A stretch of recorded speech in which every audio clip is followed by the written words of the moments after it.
Olá, pessoal, tudo bem com vocês? Aqui, professora Mariana Macedo. Vamos continuando o nosso aprendizado aqui no Super Enem sobre geografia e questões que estão relacionadas à geografia e que podem sim ser tema de discussão do Enem. Então, hoje a gente tem um tema super pertinente e um tema que é um tanto controverso, e a gente vai já ver por quê.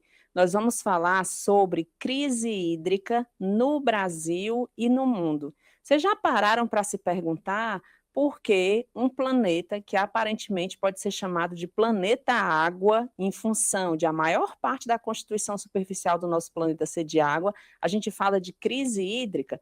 Então, vamos juntos entender como é que isso funciona, porque é um tema super pertinente, super importante, e que sim, a gente vai discutir aqui no Super Enem, porque certamente pode ajudar vocês em diversas áreas e, sobretudo, nas questões ambientais, que atravessam não só geografia, mas outras disciplinas. Então, para começo de conversa, eu quero que vocês relembrem que nós temos uma concentração das fontes de água doce. Todos nós sabemos que, embora o nosso planeta seja em sua maior parte composto de água, a maior parte dessa água está nos oceanos. E quando a gente pensa nas reservas de água doce, a maior parte das reservas de água doce estão nas calotas polares. Então, é como se nós tivéssemos 97% da água do planeta nos oceanos, dos 3% que sobram, cerca de 2% estão na forma de gelo nas calotas polares. E esse restinho que sobra é aquilo que está disponível para que, de fato, a gente possa consumir. É a água doce do mundo. Então, a gente tem, né, aí uma distribuição desigual da água doce no mundo inteiro. E é importante salientar que esse recurso, se a gente dá uma olhada nesse gráfico aqui do slide, a gente vai perceber que cerca, né, de 50% das reservas de água doce no planeta estão concentradas em apenas 6 países. Então, Brasil, Rússia, Canadá, Estados Unidos, China e Colômbia são as 6 nações que concentram praticamente metade de toda a reserva de água doce do mundo. E tem um dado aí que sobressalta e que a gente percebe muito claramente.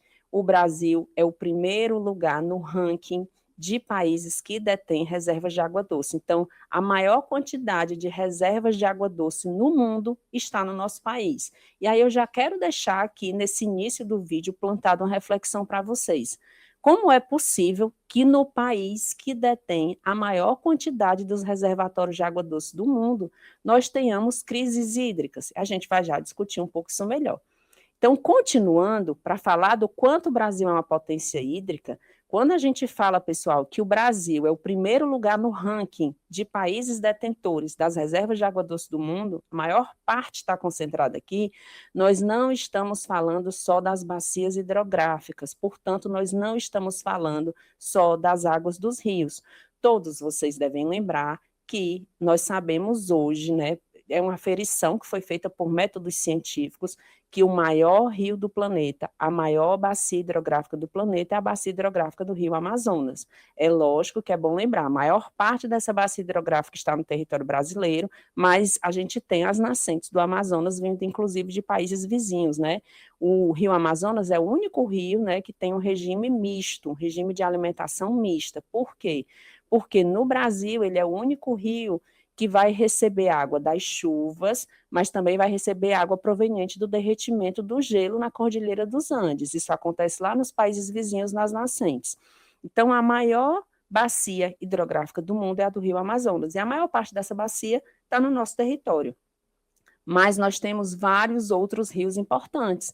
Então, acho que vocês percebem aqui nesse mapa, né, do lado esquerdo do slide, além da bacia amazônica, a gente tem a Tocantins-Araguaia, a Atlântico Nordeste Ocidental, a bacia do Rio Parnaíba, a bacia Atlântico Nordeste Oriental, a bacia do Rio São Francisco, super importante aqui para o Nordeste, a bacia do Atlântico Leste, do Atlântico Sudeste, do Paraná, que também é muito importante, do Paraguai, do Uruguai e do Atlântico Sul. Só que, além dessas bacias hidrográficas, a gente ainda tem uma outra riqueza de água no subsolo, de água subterrânea, que são os nossos aquíferos. Durante muito tempo, achou-se que o maior aquífero era o aquífero Guarani. Só que descobriu-se, né, nos últimos anos, que nós temos um aquífero ainda maior, que fica na região norte do nosso país. Inicialmente, esse aquífero era chamado de aquífero alter do chão. Todos vocês devem lembrar do quanto isso foi discutido. Quando a gente estuda recursos hídricos, a gente sempre fala sobre o aquífero alter do chão e que ele era o maior do país. Contudo, pessoal, essa é uma questão importante que eu quero que vocês prestem atenção. Hoje, os cientistas já sabem que, na verdade, não é aquífero alter do chão, porque aquilo que se convencionou chamar de alter do chão se mostrou ser uma reserva de água ainda maior, e é a maior reserva de água subterrânea do planeta. E ele se chama Sistema Aquífero Grande Amazônia. É assim que ele se chama. Então, a gente não fala mais aquífero alter do chão. A gente chama Sistema Aquífero Grande Amazônia. O volume de água, acho que vocês percebem aí no slide, é de 162 mil quilômetros cúbicos. É muita água. Água para abastecer o mundo inteiro por anos. Então, a gente tem um sistema de aquíferos muito importantes, os dois maiores, né? A gente tem outros aquíferos, tá? Inclusive, a gente tem um aquífero Parnaíba. A gente tem outros, mas esses dois, o Guarani e o aquífero, né, do Sistema Grande Amazônia, são aquíferos realmente muito significativos. Então, trazendo esses dados para a gente relembrar de onde saiu esse número de que o Brasil é o detentor das maiores reservas de água doce do mundo. E agora vem o conflito. A pergunta que não quer calar é: por que que o Brasil enfrenta crises hídricas, apesar dessa disponibilidade tão grande de água no seu território? E a explicação para isso é multifatorial. Na imagem, por exemplo, nós vemos uma pessoa levando água em garrafas, né, descartáveis, justamente num período de muita dificuldade hídrica. E aí é interessante, pessoal, que vocês podem se perguntar e podem achar que talvez essa imagem, nossa, a seca no Nordeste, muitas pessoas só pensam isso. Então, essa imagem, eu só gostaria de destacar, está aí citado na fonte, é do Rio de Janeiro. Só que é importante destacar que a gente não teve só esse tipo de problema aqui no Nordeste, como nós estamos acostumados. A gente teve em regiões do Sudeste também, que é o que a gente é menos óbvio, a gente espera menos. Então, vamos lá para trazer aí alguns pontos para explicar por que, apesar da abundância de recursos hídricos, o Brasil enfrenta problemas relacionados à crise hídrica. A primeira coisa que eu quero dizer é que não existe uma explicação única para isso, essa explicação é multifatorial. E eu quero começar explorando aqui com vocês essa imagem que mostra a distribuição desproporcional de água no nosso país. Observem, por exemplo, que a maior parte da disponibilidade de água, representada aí por essa gotinha azul, 68% da disponibilidade de água do nosso território está toda lá na região norte. Observem também que lá na região sudeste, a gente só tem 6% da disponibilidade de água, e que no nordeste, a nossa região, a gente tem apenas 3%. No entanto, agora eu quero que vocês olhem para esses bonequinhos aí da imagem que representam a população. Enquanto na região norte a gente tem 68% da disponibilidade de recursos hídricos, lá só tem 8,6% de população habitando aquela região. Enquanto no sudeste, que a gente só tem 6%, a gente tem a maior parte da população, 41,9%. É como se quase metade da população morasse no sudeste, mas o sudeste não tem a mesma disponibilidade de água para atender a toda essa população que a região norte tem. E no nordeste isso fica ainda mais grave, porque no nordeste é como se a gente tivesse 1/3 de toda a população do nosso país, contudo, a gente tem 3% da disponibilidade total de água, né? Então, primeira coisa a discutir é essa distribuição desigual dos recursos hídricos dentro do nosso país. Uma outra questão são as questões ambientais relacionadas à água, em função de todos os processos de uso e ocupação do solo, trazendo inclusive aí para a discussão, né, o uso e ocupação do solo nas áreas urbanas, acontece uma série de desequilíbrios que vão influenciar no ciclo hidrológico, que vão influenciar na disponibilidade da quantidade e da qualidade de água para o consumo. Um outro aspecto importante diz respeito do acesso ao saneamento básico, que se relaciona com o motivo anterior. Embora nós estejamos num país que tem muita disponibilidade de água e que tem políticas públicas para saneamento, é verdade que existe grande parte da população brasileira que ainda não tem acesso ao saneamento básico, e isso dificulta as questões relacionadas à distribuição de água também.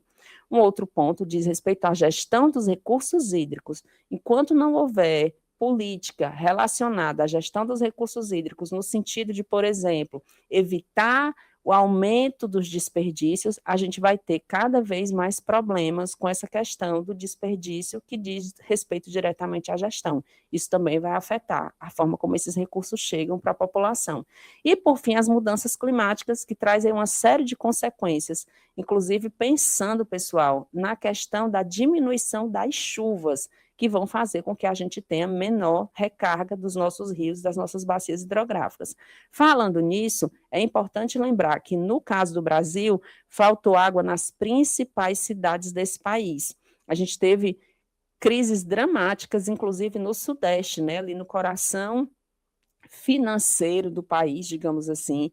Então, em São Paulo e no Rio de Janeiro, a gente teve uma crise hídrica entre 2014 e 2015. Eu experimentei essa crise hídrica, porque eu morava em São Paulo na época. No Distrito Federal, de 2017 a 2018, e no Nordeste, a gente teve recentemente um período aí de 5 anos, né, de uma seca que foi bem prolongada. Tudo isso se relaciona também e fica ainda mais dramático quando a gente pensa nas mudanças climáticas, tá certo? E então, nós chegamos a esse gráfico, pensando que essa crise hídrica não é só uma crise hídrica nacional, mas também se estende, infelizmente, de forma global, atinge outros países no mundo inteiro. A gente tem esse mapa, né, da WRI, que traz aí quais são os países com maior problema de falta de água no mundo. Então, em primeiro lugar, a gente tem o Catar, em segundo lugar, Israel, em terceiro lugar, o Líbano, em quarto lugar, o Irã, e em quinto lugar, a Jordânia. Mas eu quero que vocês prestem atenção que no mapa, todas essas áreas mais escuras, de acordo com a legenda, indicam as regiões onde a gente tem maior crise hídrica, maior estresse hídrico. E essas regiões mais claras são, portanto, as regiões onde a gente tem menor estresse hídrico. Então, fica bem claro perceber essa faixa próximo da linha do Equador, onde a gente tem diversos países que vêm enfrentando crise hídrica, tá certo? Uma outra coisa que é interessante é que, embora eu tenha trazido esse ranking desses 5 países, a gente tem outras regiões que vão enfrentar isso de maneira dramática. Então, a Índia, o Chile, a Bélgica e até mesmo Portugal, né, que é um país que fica na Europa. Por fim, é importante dizer, né, que a gente tem uma série de fatores, de consequências que estão relacionadas a essa questão da escassez hídrica. A crise na saúde pública, é impossível manter padrões adequados de saúde quando a gente não tem água em qualidade e quantidade suficiente distribuída e que atenda a toda a população. Risco à segurança alimentar, a gente precisa de água para tudo, né? Conflitos e desigualdade social, todos já sabem, né? Inclusive se fala muito em geopolítica da água como o principal recurso que vai suscitar conflitos geopolíticos nos anos vindouros. Impactos na economia e na energia. No Brasil, por exemplo, a maior parte da nossa geração vem dos recursos hídricos através das hidrelétricas e também uma série de prejuízos ambientais. Então, esse é o nosso assunto, né, aqui desse vídeo de hoje. Eu espero que tenha ajudado vocês, trazido reflexões e embasamento para que vocês se saiam super bem. Super abraço para todo mundo.